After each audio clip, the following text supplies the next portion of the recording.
ആദ്യമായിട്ടാണ് 12 വർഷത്തെ മോദി ഭരണത്തിൽ ആദ്യമായിട്ടാണ് ആരോപണങ്ങളെ തുടർന്നുകൊണ്ട് പ്രതിപക്ഷത്തിന്റെ ഭാഗത്തു നിന്നോ അല്ലെങ്കിൽ പൊതുജന സമ്മർദ്ദത്തെ തുടർന്നുകൊണ്ട് ഒരു ക്യാബിനറ്റ് അംഗത്തിന് രാജിവെക്കേണ്ടി വരുന്നത്.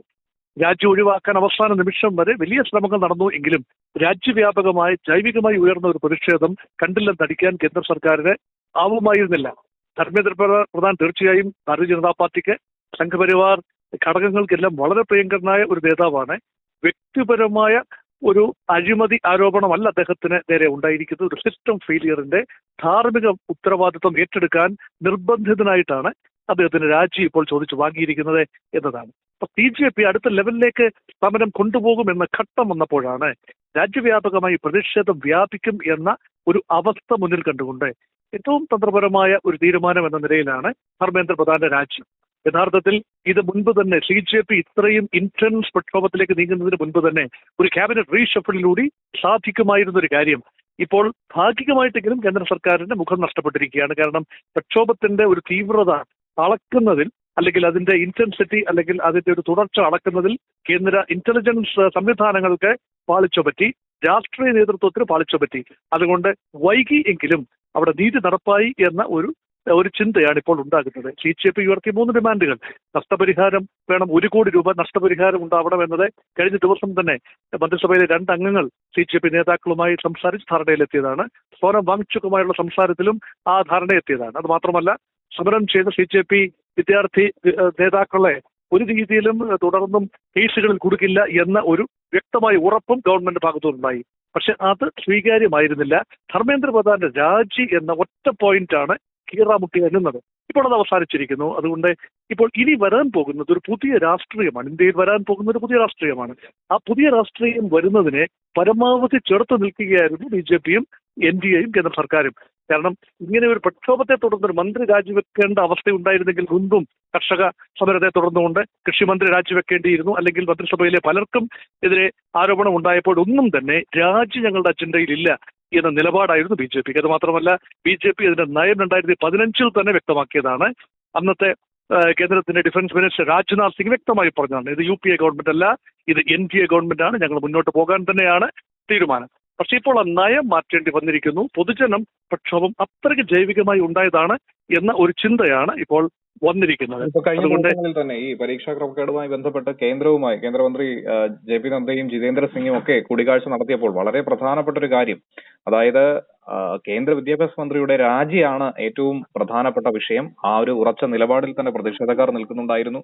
അതല്ലാതെ ഒരു തരത്തിലും ഈ പ്രതിഷേധം അവസാനിപ്പിക്കാനായി കഴിയില്ല എന്നുള്ള കാര്യം അവർ കഴിഞ്ഞ ദിവസം തന്നെ പറഞ്ഞിരുന്നു. അതിനുശേഷമാണല്ലോ രാജ്യവ്യാപകമായി തന്നെ ഇത് വ്യാപിപ്പിക്കാനുള്ള ഒരു ശ്രമം നടത്തിയത്. അപ്പോ പൊതുവിൽ ഏവരും ഉയർത്തുന്ന ഒരു ചോദ്യം, ഇതുവരെയും പ്രതിപക്ഷ പാർട്ടികൾക്കൊന്നും തന്നെ സാധിക്കാത്തൊരു കാര്യം ഏതാനും ദിവസങ്ങൾ കൊണ്ട് ഉണ്ടായ ഈ ഒരു പാർട്ടി നടത്തിയെടുത്തല്ലോ എന്നുള്ളൊരു ചോദ്യം ഉന്നയിക്കുന്നുണ്ട്. ഇനി ദേശീയ രാഷ്ട്രീയത്തിലും വളരെ ശക്തമായ ഒരു സാന്നിധ്യമായി BJP മാറുമോ? അത് തന്നെയാണ് പുതിയ രാഷ്ട്രീയത്തിന്റെ സാധ്യതകൾ എന്ന് ഞാൻ പറഞ്ഞു വെച്ചത്. ഏതാണ്ട് ആ ഒരു കണക്കിലാണ്. സാമ്പ്രദായികമായ പ്രതിപക്ഷത്തിന് കാര്യമായി ഒന്നും മുന്നോട്ട് പോകാനാവില്ല എന്നൊരു ചിന്തയാണ് യുവജനങ്ങൾക്ക്. കാര്യമായ ഒരു ഇൻവോൾവ്മെന്റ് പോലും കോൺഗ്രസ് പാർട്ടിയുടെ ഉൾപ്പെടെ നേതാക്കളുടെ കാര്യമായ ഇൻവോൾവ്മെന്റ് പോലും BJP അവരുടെ സമരപ്പന്തലിൽ സ്വീകരിച്ചില്ല. ഇടതുപക്ഷത്തെ ചില മുഖങ്ങൾ മാത്രമാണ് അവിടുത്തെ പ്രത്യക്ഷപ്പെട്ടത്.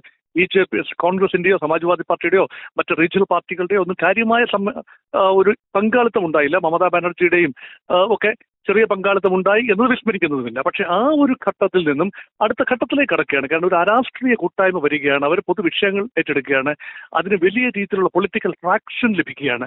അത്രയും വലിയ പൊളിറ്റിക്കൽ ട്രാക്ഷൻ ലഭിക്കുന്ന സീമിംഗ്ലി ഒരു നോൺ പൊളിറ്റിക്കൽ എന്ന് തോന്നാവുന്ന ഒരു മൂവ്മെന്റിന് യഥാർത്ഥത്തിൽ ഏറെ മുന്നോട്ട് പോകാനാവും. പക്ഷെ ഒരു സംഘടനാ സംവിധാനം ഇല്ലാത്ത ഒരു ഗ്രൂപ്പിന് ഇതൊരു അനോമിക് ഫിനോമിനായിരുന്നു. ഇതൊരു സ്പെസിഫിക് വിഷയത്തിലുള്ള പരീക്ഷാ നടത്തിപ്പുമായി ബന്ധപ്പെട്ട ഒരു പ്രത്യേക വിഷയത്തിന്മേലുള്ള ഒരു അനോമിക് ഫിനോമിനൻ എന്ന് പറയാവുന്ന ഒരു ഫിനോമിനാണ്. അത് അവസാനിച്ചു കഴിഞ്ഞാൽ പിന്നെ മറ്റു വിഷയങ്ങളാണ്.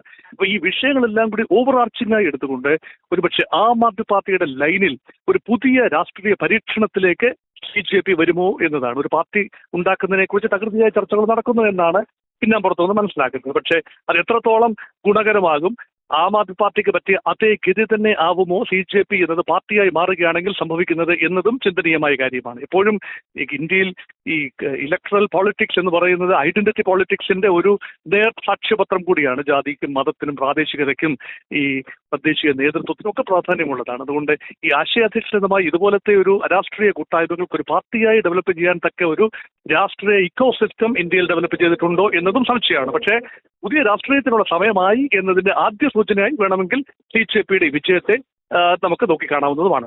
ഇപ്പോൾ കഴിഞ്ഞ ദിവസങ്ങളിൽ തന്നെ നമ്മൾ കണ്ട ഒരു അസാധാരണ രീതിയായിരുന്നു, നീക്കങ്ങളായിരുന്നു പ്രധാനമന്ത്രി നരേന്ദ്രമോദിയുടെ ഭാഗത്തു നിന്നും. അദ്ദേഹം ഇൻസ്റ്റാഗ്രാമിലെത്തി ജെൻസികളെ, യുവാക്കളെ ഒക്കെ തന്നെ അഭിസംബോധന ചെയ്യുന്നു. അതൊരു ചരിത്ര നീക്കമായി തന്നെ വിലയിരുത്തപ്പെടുന്നു. BJPയെ സംബന്ധിച്ച് പുതിയൊരു മോഡിലേക്ക്, ജെൻസികളിലേക്ക് ഇറങ്ങി ചെല്ലാനായി ഒരു നീക്കം നടത്തണമെന്നും കേന്ദ്രമന്ത്രിമാരോട് പ്രധാനമന്ത്രി തന്നെ നേരിട്ട് ആവശ്യപ്പെടുന്ന ഒരു സാധ്യതയുണ്ടായി. അതിനുശേഷം ഇങ്ങനെ ഒരു രാജി, അത് ഒട്ടും തന്നെ പ്രതീക്ഷിതമായിരുന്നില്ല. ഒരുപക്ഷെ നേരത്തെ അത് ചെയ്യേണ്ടതല്ലായിരുന്നു. ഇതിപ്പോൾ പാറ്റകൾക്ക് വിധേയപ്പെട്ടു, അല്ലെങ്കിൽ സമരക്കാർക്ക് മുന്നിൽ BJP മുട്ടുമടക്കി എന്നൊരു രീതിയിലേക്ക് ഒരു നരേറ്റീവ് കൂടി സൃഷ്ടിക്കപ്പെടുകയല്ലേ? ഇത് BJPക്ക് വലിയ രീതിയിൽ കോട്ടം ചെയ്യില്ലേ?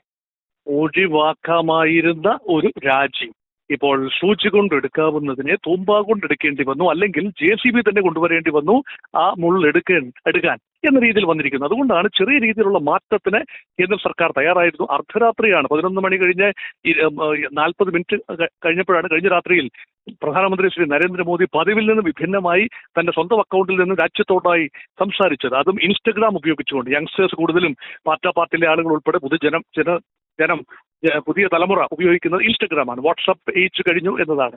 അതുകൊണ്ട് ഇൻസ്റ്റഗ്രാമിന്റെ ഒരു സാധ്യതകൾ പരമാവധി പ്രയോജനപ്പെടുത്തുകയും യുവാക്കളുടെ ഭാഷയിൽ യുവജനങ്ങളോട് സംവദിക്കുകയും ചെയ്യാൻ രാഷ്ട്രീയ നേതൃത്വം തയ്യാറായി എന്ന് പറയുന്നത് തന്നെ വലിയൊരു കാര്യമാണ്. നിരന്തരം അങ്ങനെ ഒരു ശ്രമം പ്രധാനമന്ത്രിയുടെ ഭാഗത്തു നിന്ന് വരുന്നു. ഒരു കുറ്റസമ്മതത്തിന്റെ ടോണിൽ സംസാരിക്കുന്നു. പക്ഷെ അവിടെയൊന്നും തന്നെ പ്രധാനമന്ത്രിക്ക് വഴങ്ങിക്കൊടുക്കാൻ വിദ്യാർത്ഥികൾ തയ്യാറായില്ല, ജെൻസി തയ്യാറായില്ല എന്നതാണ് ഇവിടെ ശ്രദ്ധേയമായ കാര്യം. അതുകൊണ്ട് ഈ ഒന്നും നഷ്ടപ്പെടാനില്ലാത്ത വിദ്യാർത്ഥികളെ സംബന്ധിച്ചിടത്തോളം, ഏറെ നേടാനുള്ള വിദ്യാർത്ഥികളെ സംബന്ധിച്ചിടത്തോളം it is like tasting blood. അതുകൊണ്ട് ഇത് എവിടെ ചെന്ന് നിൽക്കും എന്നതിനെക്കുറിച്ച് മാത്രമാണ് ഇപ്പോൾ സംശയം. ഒരുപക്ഷെ പുതിയൊരു സംവിധാനം ഉണ്ടാകും, പുതിയ രാഷ്ട്രീയ പ്രക്രിയ ഉണ്ടാകും, രാഷ്ട്രീയ കക്ഷികൾ അതനുസരിച്ച്, കോൺഗ്രസും BJPയും എല്ലാം തന്നെ അതനുസരിച്ച് മാറ്റങ്ങൾക്ക് വിധേയമാവും എന്ന പ്രതീതിയാണ് ഇപ്പോൾ ജനിക്കുന്നത്. ഏറ്റവും പുതിയ വാർത്തകളും വിശേഷങ്ങളും വിരൽ തുമ്പിലറിയാൻ Zee മലയാളം ന്യൂസ് എല്ലാ ഡിജിറ്റൽ പ്ലാറ്റ്ഫോമുകളിലും ലഭ്യം.